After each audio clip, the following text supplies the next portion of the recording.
Mailbag time here on Falcons Today. I'm answering questions that came in during our live show, which runs every single Thursday at 5 p.m. Eastern. Our first question comes in. Pick up Allen Robinson. Julio Jones remains on a cheap deal. A reunion on a cheap deal. Wish we never got rid of Matt Collins, to be honest, man. Allen Robinson's just washed. He has completely fallen off a cliff since 2020 onwards. I'm not really interested in Allen Robinson. He couldn't make the Giants 53-man roster.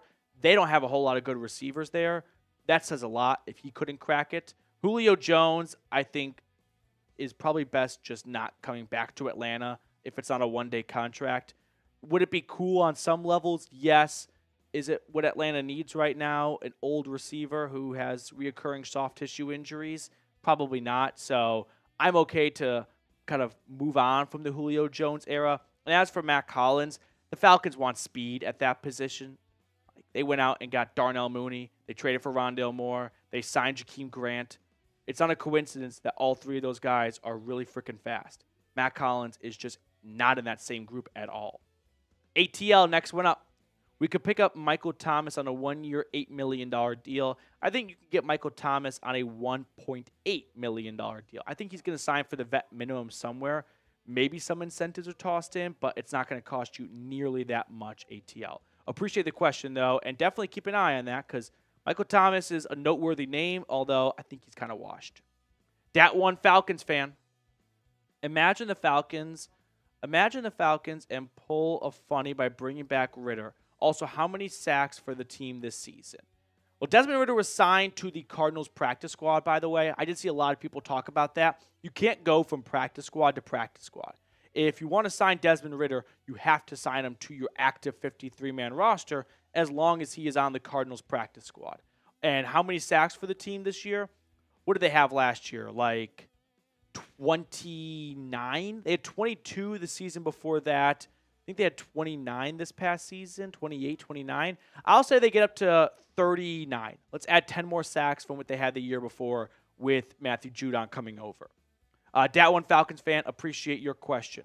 Okay, we're going to talk about our friends over at Factor next because they have an awesome deal for Falcons fans. If you're looking to maybe eat a little bit healthier while also saving some money and most importantly, arguably, saving a lot of time, Factor has so many great options for Falcons fans. Treat yourself to restaurant-quality meals that feature premium ingredients like filet mignon, shrimp, and blackened salmon. Meet your wellness goals in time for football season thanks to the menu of chef-crafted meals with options like Calorie Smart, Protein Plus, and Keto. Factor's fresh, never-frozen meals are dietitian-approved and ready to eat in just 2 minutes. So no matter how busy you are, you'll always have time to enjoy nutritious, great-tasting meals. Enjoy effortless support for your lifestyle. Choose from 6 menu preferences to help you manage calories, maximize protein intake, avoid meat, or simply eat well-balanced. Head to factormeals.com/FalconsChat50 and use code FalconsChat50 to get 50% off your first box plus 20% off your next month.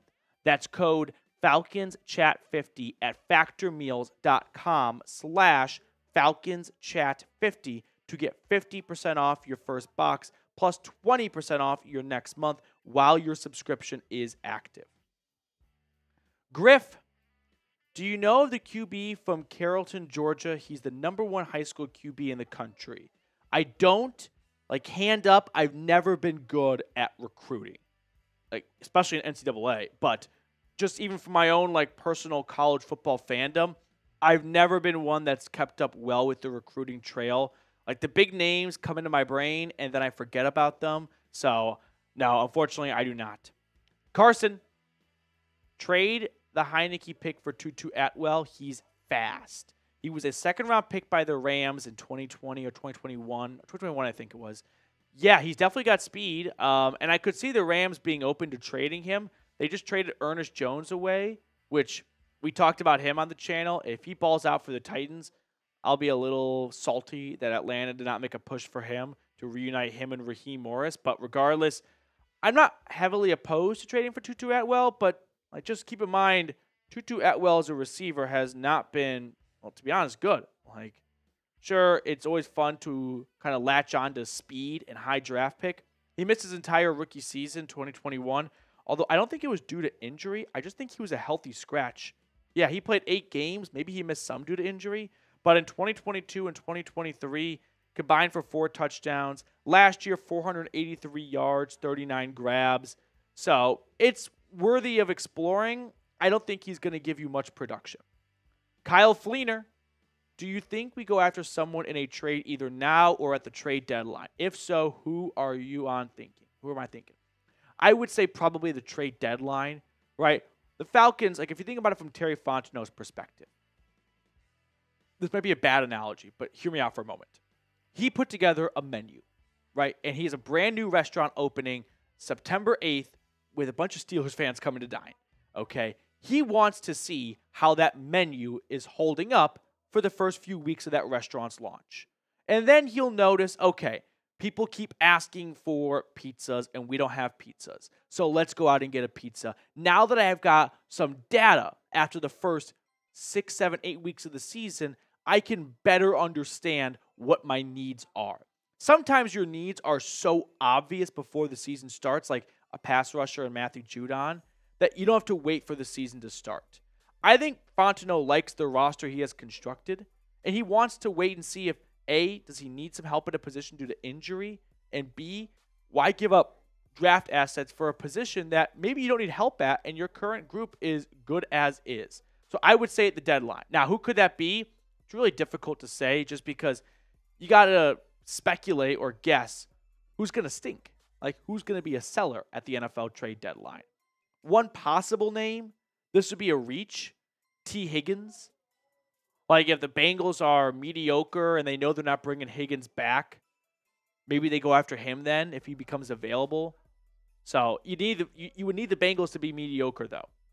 Miguel, if Atlanta and the 49ers do want to go ahead and trade, go ahead with the trade for Aiyuk, what do you think it would take to get him? Good question, Miguel. I would think the 49ers would want a player in return at wide receiver. The Falcons really don't have a receiver to offer. Like, they're not giving up London or Darnell Mooney. You want Ray-Ray McCloud back? He was there last year, and he was a special teamer for them. So I don't think they're going to all of a sudden look at him as this great receiver when he wasn't viewed that way last year. Kadeo Hodge and rookie Casey Washington aren't moving the needle much at all. So I don't think there's really a receiver the Falcons can offer. Maybe they can offer an offensive lineman like Caleb McGarry and help shore up that offensive line, especially if Trent Williams is injured or, holding out. So even then, I don't think the Falcons are rushing to trade away Caleb McGarry, although he's a really good run blocker compared to a pass blocker, which would probably be a better fit in the 49ers system. But I would say from a draft pick perspective, if you're not giving up a player like McGarry, we're looking at a 2025 first-round draft pick and probably like a 2026 second-round pick. That seems steep. Maybe a 2025 first and a 2026 third. But Brandon Aiyuk went for a first. And like Stephon Diggs, when he was traded kind of on the same age of his career, he went for a first and some extra day 3 picks. It's probably going to be somewhere in that neighborhood. Jason, next one up on the show.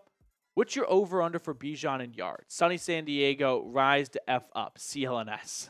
Always makes me laugh. I'll say Robinson, after a 976-yard rookie season, rushes for 1,212 yards and makes 400 yards through the air and 10 total touchdowns. 7 on the ground, 3 through the air. Last question coming in from Jalond Rivers. Do you think the Falcons will lead the NFL in takeaways? I mean, they literally have the NFL's tied for first takeaway leaders the last 2 seasons on the team. Justin Simmons and Jessie Bates. Now, in order to lead the NFL in takeaways, you need some help in the forced fumbles category, which is kind of a different conversation. But I think they've got playmakers to be top 5 in takeaways. Like, I think they can absolutely achieve that this season. So maybe not number 1, but I'll go with top 5 this year for sure. To wrap up the video, though, who you got? Falcons or Steelers? Week 1 can't get here soon enough. Give me your prediction down below in the comment section.